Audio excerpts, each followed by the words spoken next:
Amora grew up in Saka, where the red dust clung to bare feet and mango trees shaded narrow paths. She was the last of 5 children, born to a schoolteacher father and a market-woman mother. Even as a little girl, she showed signs of strength. While her siblings were typically children, quarried over food, Amora would quietly help her mother in the market, calculating prices and arranging goods. Her father often said, "This one will not just marry and spend all day in the kitchen. Amora will be more." And Amora believed him. She dreamed of Lagos offices, of polished shoes, of sending money home to build her parents a fine house. She was young, innocent, and filled with hope. She did not yet know how uncharitable the world could be. At the University of Nigeria, Enugu campus, Amora became a young woman admired for her beauty and brains. She was disciplined, focused, and cautious. That was when she met Aloy. He was tall, charming, with laughter that rolled easily from his lips. He walked her to lectures, bought her roasted corn after class, and called her birth name. No hone, no sweetheart. Just Amora. He said her name was special. That no other name on earth could match up with her heavenly beauty. They spent evenings under mango trees, whispering dreams. One day, Aloy said, "We'll build a house together. You'll be my wife, and we'll raise beautiful children." Amora smiled, her heart swelling with belief. For the first time, she felt safe. She felt like the chosen one. Until life shifted beneath her. When Amora discovered she was pregnant, her hands trembled with excitement and fear. She imagined Aloy's smile, imagined him lifting her in joy. But when she told him, his face hardened. His countenance changed immediately. He couldn't pretend to be happy. He didn't try to be. "Amora, this wasn't part of the plan. Whatever you're carrying in there is just a mistake.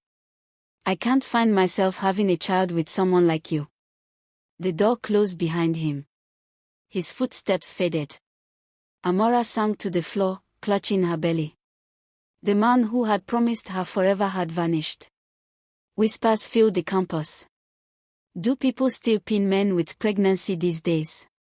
She went to school to get a degree. And got a child as the degree. Her parents, disappointed, brought her home. She carried not just a baby, but shame, betrayal, and the judgment of society. The night Chidi was born, Amora cried. Not only from the pain of childbirth, but from the weight of loneliness. There was no Aloy holding her hand. Only her weary mother whispering prayers. When she held her son, small and fragile, her heart split into two.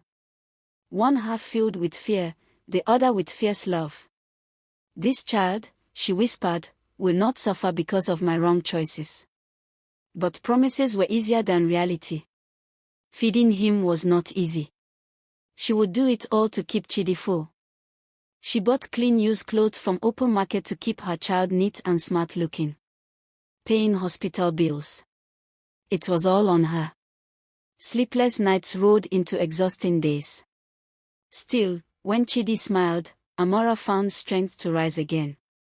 Life became survival. Amora sold jollof rice by the roadside in the mornings, braided neighbors' hair for a token. She carried her baby on her back everywhere, sweat dripping, back aching, but spirit unbroken. Yet mockery followed her. One day, in a Danfo bus, conveying passengers to various bus stops, she overheard young men laughing at an internet post. Single mothers na Olosho way take small break. They are for the street. Let them go and marry the men they had babies with. One of them said. I'm too young to settle for a third-grade Okrika O. They all laughed. Her chest tightened. Men came with offers. Why you dey dull yourself? One wealthy married man said. Be my second wife, I'll take care of you. Chidi needs a daddy. I don't mind covering your shame. Another leaned on his flashy car. A beautiful woman like you has no business hustling. Just humble yourself. Allow a man love you. Although Amara had some point thought of a relationship, she just didn't like the package with which these ones were presented. She knew she would be single for long if these were the kind of men remaining in the dating market. So she refused. That night, hungry but resolute, she rocked Chidi to sleep, whispering, "I may not know the world's definition of dignity, but I know enough not to sell mine." Amara borrowed from a women's cooperative society and started buying and selling clothes kiddies wears from Balegan Market. She carried heavy Ghana-Moscow bags under the Lagos sun, sweat soaking her blouse. There were losses, goods missing, debts outstanding, profits unrealized. But Amara refused to quit. Her married female neighbor mocked her, saying, "We may not have paid 2 years' house rent, at least my children have a father figure. Papa John is a correct man. Unlike some people, we no get luck for man." Amara smiled dryly and shook her head, as if trying to shake off the words from her ears. Her fate was in her own hands, in her own sweat, in her son's future. Customers began to trust her. She was not perfect, but she was honest, never cheating. Slowly, her reputation grew. She learned to advertise her goods on social media, this time not reading things that triggered her but just focus. Orders poured in like milk. From a single store, she opened a small shop. From that shop, another. Chidi, now older, sometimes helped in the store, arranging clothes. "Mommy, one day I'll buy you a mansion," he promised. Amara smiled, tears welling up her eyes. "My son, soon, we will exchange mansions as gifts. We will spend money for no reason. Go on exotic vacations 4 times a year, simply because we can." They both laughed in unison. Amara rubbed her son's head playfully. The tide turned. Amara's name became known. She expanded to plazas. She built a brand. She built a legacy. At family meetings, relatives who didn't quite rate her suddenly wanted to hear her opinions on family issues. At a wedding, 2 men whispered, as she stepped out of her brand new Venza, "Who is bankrolling this woman and that son of hers?" The other one said, "What do you expect? A beautiful woman like this would have many married sponsors. Men would not help each other, but can throw cash around beautiful women. Oh, waiting man, do man. She's even richer than us all combined, They both laughed silently, as if afraid that people would ask them questions. Chidi blossomed into brilliance. Top of his class, well-mannered.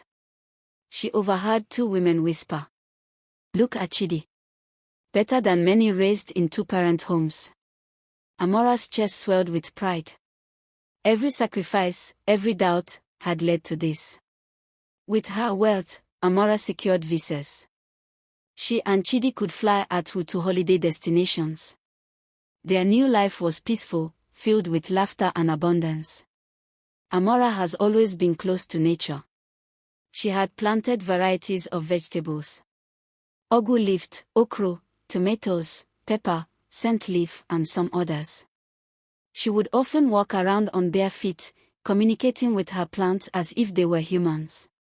She had a unique name for every plant. She would subtly tease the plants that are lagging behind while watering them. The ones doing well, she would commend them by touching them gently. Then after, she would sit under the shade provided by her soursop tree, on a fancy wooden stool, reminiscing on the beauty of Mother Earth. She even ate in her garden. She would go through social media platforms to catch up with happenings. Those banters about single moms. They were still there. Some addressed them as 33-plus single mom with multiple mileages. Others said they would rather become popes than marry one of them. This time, she smiled. She was entertained by those posts. She laughed now. She laughed throatily. She no longer read those messages with compressed emotions, but with sheer amusement.